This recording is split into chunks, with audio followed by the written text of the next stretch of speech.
ആണ് ഒരു ദക്ഷിണേന്ത്യൻ പാർട്ടിയായി മാറിയേനെ ഇപ്പോൾ ഹിമാചൽ കൂടി വീണിരുന്നെങ്കിൽ. ഇപ്പോൾ താൽക്കാലികമായി അത് പരിഹരിക്കാൻ കോൺഗ്രസിന് സാധിച്ചിരിക്കുന്നു. നേരത്തെ പറഞ്ഞതുപോലെ ഒരു ഒരു ഒരു തവണ ജയിച്ചു കഴിഞ്ഞാൽ പിന്നെ അങ്ങോട്ട് തിരിഞ്ഞു നോക്കാത്ത സാഹചര്യം. പിന്നെ എന്താണ് അവിടെ സംഭവിക്കുന്നുള്ള ഒരു പ്രധാനപ്പെട്ട വിഷയം തന്നെയാണല്ലോ. ഈ പറഞ്ഞ പോലെ വീർഭദ്ര സിംഗ് അദ്ദേഹം അവിടെ 6 തവണ മുഖ്യമന്ത്രിയായിരുന്നു.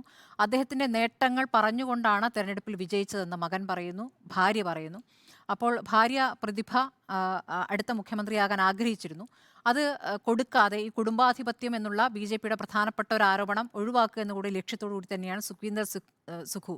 അദ്ദേഹം ഒരു ഡ്രൈവറുടെ മകനാണ്. അങ്ങനെ രാഷ്ട്രീയ പശ്ചാത്തലമൊന്നുമില്ല. അപ്പോൾ അങ്ങനെ ഒരു നേതാവിനെ തിരഞ്ഞെടുത്തത് ഇത് കൂടി കൊണ്ടുകൊണ്ടാണ് കോൺഗ്രസ് ആ രൂപത്തിൽ മുഖ്യമന്ത്രിയെ തിരഞ്ഞെടുത്തത്. ഇപ്പോൾ ഈ അദ്ദേഹത്തിൻ്റെ മകൻ പറയുന്ന ഒരു കാര്യം, അച്ഛൻ്റെ പേര് ഉപയോഗിച്ച് തിരഞ്ഞെടുപ്പിൽ പത്രങ്ങളിലൊക്കെ വലിയ പടം കൊടുത്തു, ആ രൂപത്തിൽ വോട്ട് നേടി. അതേസമയം തെരഞ്ഞെടുപ്പിൽ ഹോർഡിങ്സിലോ അല്ലെങ്കിൽ ത്തിനുള്ള മറ്റുപാധികളിലോ പുറത്തൊന്നും അച്ഛൻ്റെ പേര് ഉപയോഗിച്ചില്ല. ഇതൊക്കെയാണ് ഇപ്പോൾ പരാതിയായി പറയുന്നത്. 2 വർഷത്തിന് ശേഷമാണ് പറയുന്നതും കൂടി ആലോചിക്കണം. അപ്പോൾ എൻ്റെ അച്ഛനെ അപമാനിച്ചു, അച്ഛൻ്റെ സ്റ്റാച്ചു ഈ പറഞ്ഞതുപോലെ ഷിംലയിൽ ഗാന്ധി പ്രതിമയ്ക്കും വാജ്പേയിയുടെ പ്രതിമയ്ക്കും അടുത്ത് വെച്ചില്ല എന്നുള്ളതാണ് അദ്ദേഹം പറയുന്ന മറ്റൊരു പരാതി. ഇപ്പോൾ സ്ഥാപിച്ചിരിക്കുന്ന പ്രതിമയാണെങ്കിൽ ഷിംലയിൽ നിന്ന് 100 കിലോമീറ്റർ മാറി മറ്റൊരിടത്താണ്. മാത്രമല്ല പ്രതിമയുടെ അനാച്ഛാദനത്തിന് സുഖ്വീന്ദർ സുഖു പങ്കെടുത്തിട്ടില്ല. അപ്പോൾ അതൊക്കെ ഒരു പ്രധാനപ്പെട്ട പരാതിയെ ഉന്നയിക്കുകയാണ്. പക്ഷേ അതിനൊക്കെ അപ്പുറം ഇപ്പോൾ രാജ്യസഭാ തെരഞ്ഞെടുപ്പിൽ കോൺഗ്രസിൻ്റെ 6 MLA-മാരും 3 സ്വതന്ത്രരും, അതായത് സർക്കാരിനെ പിന്തുണച്ച 3 സ്വതന്ത്രരും എങ്ങനെയാണ് അപ്പുറത്തേക്ക് പോയത്? അതൊരു പ്രധാനപ്പെട്ട വിഷയമാണല്ലോ. കോൺഗ്രസിൻ്റെ നേതാക്കളെ MLA-മാരെ സ്വന്തം നിലയിൽ സ്വന്തം സ്ഥലത്ത് പിടിച്ചു വെക്കാൻ പറ്റുന്നില്ല എന്നുള്ളൊരു പ്രധാനപ്പെട്ട വിമർശനം. അഭിഷേക് സിംഗ് നടത്തിയ പാർട്ടിയിൽ ഇവരെല്ലാം പങ്കെടുത്തു.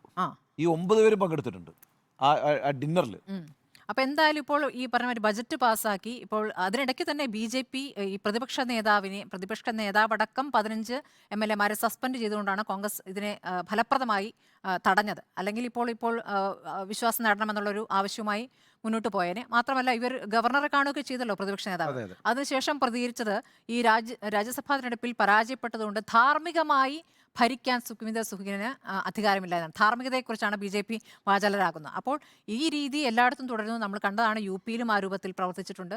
അങ്ങനെ പലയിടത്തും ഈ പറഞ്ഞതുപോലെ എല്ലായിടത്തും ഇപ്പോൾ ഇന്ത്യ മുന്നണി കുറച്ചുകൂടി ശക്തമാകുന്നു, ഐക്യപ്പെടുന്നു എന്നുള്ള ഘട്ടം വരുമ്പോൾ അത് തകർക്കാനുള്ള ശ്രമങ്ങൾ ഒരു വശത്ത് നടക്കുന്നു. ഇപ്പോൾ അടിയന്തരമായി പറഞ്ഞ മാതിരി 4 AICC നേതാക്കളെ അങ്ങോട്ട് അയക്കുകയും DK ശിവകുമാർ അടക്കമുള്ള നേതാക്കളെ അങ്ങോട്ട് പറഞ്ഞുവിടുകയും പരിഹാരം കാണാൻ നോക്കുകയും ചെയ്തിട്ടുണ്ട്. പ്രിയങ്ക ഗാന്ധിയാണ് അതിന് ചുമതല ഏറ്റെടുത്തത്. ഈ പറഞ്ഞ മാതിരി വിക്രമാദിത്യയുമായിട്ടൊക്കെ സംസാരിച്ചത് താൽക്കാലികമായി പരിഹരിച്ചിരിക്കുന്നത് പ്രിയങ്ക തന്നെയാണ്. അപ്പോൾ എന്തായാലും താൽക്കാലികമായി പരിഹരിച്ചിരിക്കുന്നു. ഈ പറഞ്ഞ മാതിരി അച്ഛനെ കൂടി അംഗീകരിക്കുന്ന രീതിയിലുള്ള പ്രവർത്തനങ്ങൾ സർക്കാരിൻ്റെ ഭാഗത്തുനിന്നുണ്ടാകുമെന്നുള്ള ആവശ്യം അവിടെ വരുന്നു. ഇപ്പോൾ ഈ ക്രോസ് വോട്ട് ചെയ്ത 6 MLA-മാർ ഒരാൾ മാപ്പ് ചോദിച്ചു എന്ന് കൂടി സുഖ്വീന്ദർ സുഖു പറയുന്നുണ്ട്. മാപ്പ് ചോദിച്ച് തിരിച്ചു വരാൻ ആഗ്രഹിക്കുന്നുവെന്ന്. അപ്പോൾ എന്ത് നടപടി എടുക്കും എന്നുള്ളതും ഒരു പ്രധാനപ്പെട്ട വിഷയമാണ്. ഏതായാലും 3 മാസത്തേക്ക് തൽക്കാലം ഭീഷണിയില്ല. അതാണ് ഇപ്പോൾ അവിടുത്തെ ഒരു സാഹചര്യം.